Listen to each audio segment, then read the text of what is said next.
بسم اللہ الرحمن الرحیم الحمدللہ رب العالمین والصلاة والسلام علی سید الانبیاء والمرسلین اما بعد فاستعیذ باللہ من الشیطان الرجیم بسم اللہ الرحمن الرحیم السلام علیکم ورحمۃ اللہ وبرکاتہ۔ عزیز طلبہ کرام، امید کرتا ہوں احباب خیر سے ہوں گے۔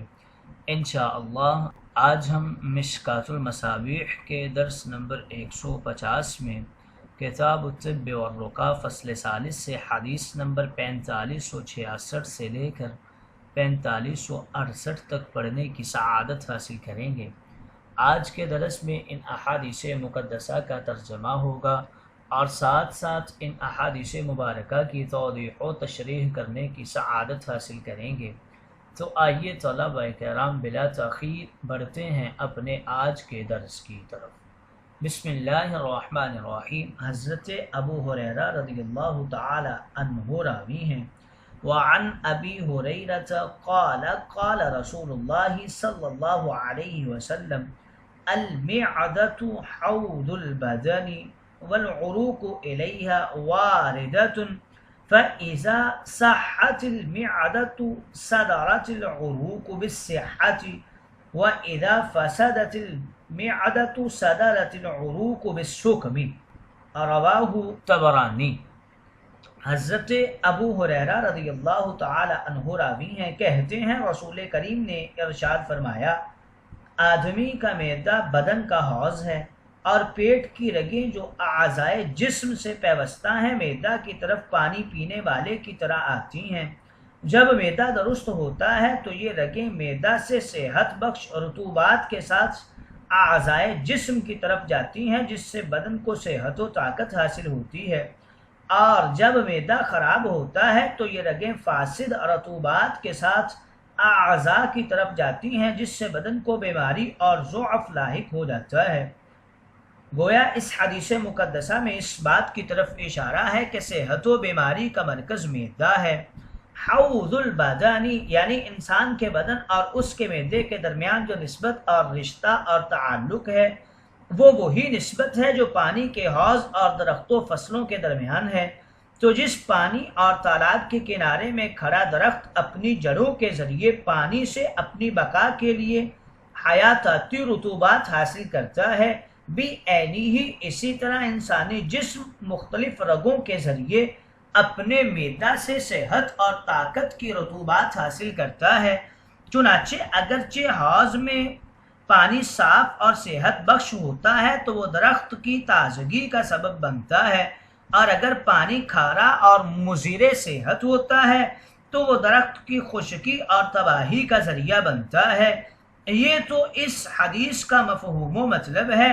آگے نظام انہضام کے بارے میں بھی کچھ توضیح و تشریح کر لیتے ہیں۔ اللہ تعالیٰ نے انسانی جسم میں عجیب قدرتی نظام انہضام بنا رکھا ہے جو سال ہر سال سے چلتا ہے اور انسان کو پتہ بھی نہیں کہ شکر ادا کرے۔ چنانچہ غذا جب معدہ میں پہنچتی ہے تو معدہ کی مشینری تیز ہو جاتی ہے اور اس طرح عمل شروع کرتی ہے کہ معدہ غذا کے کچھ اجزاء کو فضلات کی صورت میں نیچے گرا دیتا ہے جو مقعد کے راستے سے خارج ہو جاتے ہیں، اور غذا کے اچھے اجزاء کو جگر میں پہنچا دیتا ہے۔ یہ نظام ہضم کا پہلا مرحلہ ہے۔ اس کے بعد جگر میں صفرا، سودا، دم اور ماء جمع ہوتے ہیں۔ جگر صفرا کو پتہ میں ڈال دیتا ہے، یہ کڑوا تلخ پانی ہے، اور اس کا ایک ایک قطرہ پتہ معدہ میں ڈالتا رہتا ہے تاکہ نئی غذا ہضم ہو کر تحلیل ہو جائے۔ یہی قطرہ اگر معدے میں نہ گرے بلکہ باہر ہو جائے تو پورے بدن میں صفرا سے یرقان کی بیماری پھیل جاتی ہے۔ جگر سودا کو تلی میں ڈال دیتا ہے اور تلی تازہ رہتی ہے۔ جگر پانی کو گردوں میں پہنچا دیتا ہے اور گردوں کی نالیوں سے گزر کر فضلہ پانی مثانہ میں جا کر جمع ہو جاتا ہے اور پیشاب کی صورت اختیار کر جاتا ہے اور پیشاب کی نالی سے خارج ہو جاتا ہے۔ جگر دم یعنی خون کو دل تک پہنچا دیتا ہے اور دل میں پمپنگ کا دفاعی نظام ہے۔ جو اس خون کو جسم کی تمام رگوں اور شریانوں میں پھیلا کر متحرک رکھتا ہے۔ یہی حرکت اگر 5 منٹ کے لیے بند ہو جائے تو انسان مر جاتا ہے۔ نبض کی حرکت اسی نظام کا حصہ ہے۔ یہی خون جب مادہ حیوان کے تھنوں میں پہنچتا ہے تو وہاں تھن کے گوشت میں اللہ تعالیٰ نے ایسا فلٹر سسٹم قائم فرما دیا ہے کہ یہی خون صاف اور شفاف دودھ میں بدل جاتا ہے، جس کو مزے لے لے کر انسان پی لیتا ہے۔ فَتَبَارَكَ اللَّهُ أَحْسَنُ الْخَالِقِينَ۔ زیر بحث حدیث میں اسی عجیب و غریب نظام انہضام اور نظام قدرت کی طرف تاجدار انبیاء نے اشارہ فرمایا ہے۔ المعدۃ حوض البدن، اور اسی عجیب نظام کی طرف اللہ تعالیٰ نے ارشاد فرمایا کہ عیسیٰ اور ان کی ماں خدا نہیں تھے بلکہ خدا کے بندے تھے۔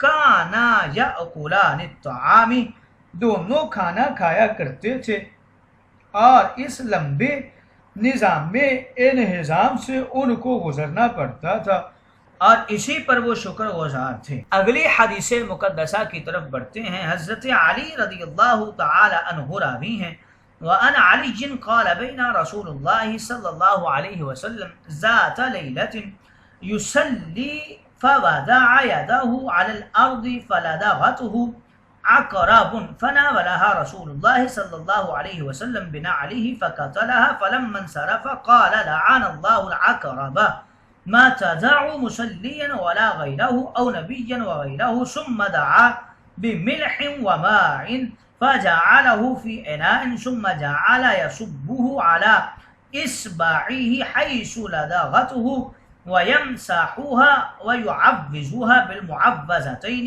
رواهما البيهقي في شعب الایمان۔ حضرت علی رضی اللہ تعالی عنہ راوی ہیں، کہتے ہیں ایک روز رات میں رسول کریم نے نماز پڑھتے ہوئے اپنا ہاتھ زمین پر رکھا کہ اس ہاتھ کی انگلی میں بچھو نے کاٹ لیا۔ آپ نے اپنی پاپوش مبارک کے ذریعے اس بچھو کو مار ڈالا، اور جب نماز سے فارغ ہوئے تو فرمایا کہ بچھو پر خدا کی لعنت ہو، نہ نمازی کو چھوڑتا ہے نہ غیر نمازی کو، یا پھر یہ فرمایا کہ نہ نبی کو چھوڑتا ہے نہ غیر نبی کو۔ اس کے بعد آپ نے نمک اور پانی منگوایا اور دونوں کو ایک برتن میں گھول دیا، اور پھر آپ اس پانی اور نمک میں انگلی کے اس حصہ میں ڈالتے گئے جہاں بچھو نے کاٹا تھا اور انگلی کو ملتے جاتے تھے۔ پھر آپ نے معوذتین پڑھ کر دم بھی فرمایا۔ ان دونوں روایتوں کو بیہقی نے شعاب الایمان کے اندر نقل کیا ہے۔ گویا تاجدار انبیاء نے اس حدیث مقدسہ میں بچھو کے کاٹنے کا علاج بتایا ہے۔ اگلی حدیث مقدسہ کی طرف بڑھتے ہیں۔ حضرت عثمان رضی اللہ تعالی عنہ راوی ہیں، وعن عثمان بن عبد الله بن موهب قال أرسلني أهلي إلى أم سلمة بقدح من ماء، وكان إذا أصاب الإنسان عين أو شيء بعث إليها مخزبات فأخرجت من شعر رسول الله صلی اللہ علیہ وسلم وكانت تمسكه في جلجل من فضة فقد خدته له فشرب منه، قال فاطلعت في الجلجل فرأيت شعرات حمراء، رواہ البخاری۔ حضرت عثمان ابن عبداللہ ابن موہب کہتے ہیں کہ ایک دن میرے گھر والوں نے مجھ کو پانی کا ایک پیالہ دے کر ام المومنین حضرت ام سلمہ کے پاس بھیجا۔ معمول یہ تھا کہ جب کسی کو نظر لگتی یا کوئی اور بیماری ہوتی تو ام سلمہ کے پاس ایک پیالہ بھیجا جاتا، اور ام سلمہ اور رسول کریم کے منہ مبارک نکالتی، جس کو وہ چاندی کی ایک نلکی میں رکھتی تھی، اور اس منہ مبارک کو پانی میں ڈال کر ہلاتی، اور پھر مریض اس پانی کو پی لیتا۔ ان منہ مبارک کی برکت سے اللہ رب العزت مریض کو شفا عطا فرما دیتا۔ راوی کہتے ہیں میں نے چاندی کی اس نلکی میں جان کر دیکھا تو مجھ کو تاجدار انبیاء کے کئی سرخ بال نظر آئے۔ یہ بخاری شریف کی روایت ہے۔ بقدح، مجھے پیالہ دے کر میرے گھر والوں نے حضرت ام سلمہ کی طرف بھیجا تھا۔ وَكَانَ، یعنی اس وقت معمول یہ تھا کہ کوئی بیمار ہوتا تو وہ اپنا برتن ام سلمہ کے پاس بھیجتا، اور ام سلمہ کے پاس تاجدار انبیاء کے زلفیں مبارک تھیں، چاندی کی ایک نلکی میں رکھی ہوئی تھی۔ حضرت ام سلمہ ان زلفوں کو پانی کے اندر بھگو کر ہلا دیتی تاکہ موئے مبارک کی برکت پانی میں آ جائے۔ وہ آدمی اپنے پیالے کے اسی مبارک پانی کو لے جاتا اور اپنے مریض کو شفا کی غرض سے پلا دیتا۔ مخدباتن، میم پر زیر ہے، خا ساکن ہے، ضاد پر زبر ہے اور با کے بعد ضمیر ہے جو انسان کی طرف لوٹتی ہے۔ مخدبن ٹب، ترامی، لگن، تھال اور تغاری کو کہتے ہیں۔ مراد برتن ہے جس میں پانی رکھا جا سکتا ہے۔ فاخرجت، یعنی حضرت ام سلمہ کی عادت تھی کہ ان بالوں میں سے بعض کو نکالتی تاکہ اس پانی میں ڈالیں۔ جل جل، یعنی ان بالوں کو حضرت ام سلمہ نے ایک چاندی کی ڈبیا اور نلکی میں محفوظ کر رکھا تھا۔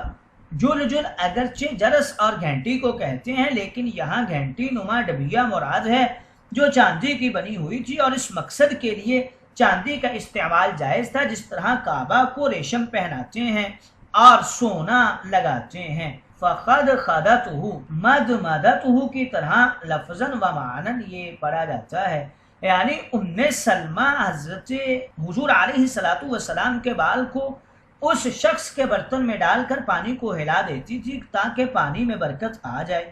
یہ مطلب زیادہ واضح ہے کیونکہ اس سے پہلے حدیث میں تصریحاً موجود ہے کہ ام سلمہ بال کو نکال دیتی تھی جو چاندی کے ڈبیا میں رکھے ہوئے تھے، لیکن ملا علی قاری نے یہاں اس ضمیر کو جل جل کی طرف راجع کیا ہے اور فرمایا ہے ای حرکت الجلجل فی الماء، ڈبیا کو پانی میں رکھ کر حرکت دیتی تھی۔ شیخ عبدالحق نے صراحت کے ساتھ لکھا ہے کہ ام سلمہ موئے مبارک کو اس شخص کے برتن کے پانی میں ڈال کر حرکت دیتی تھی تاکہ اس میں برکت آ جائے۔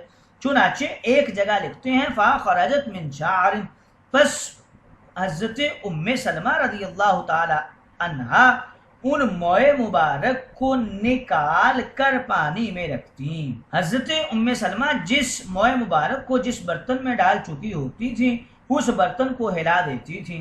اس حدیث کے سمجھنے میں بعض علماء کرام کو کلک ہوا تھا لیکن پھر ان کے مسائل حل ہو گئے۔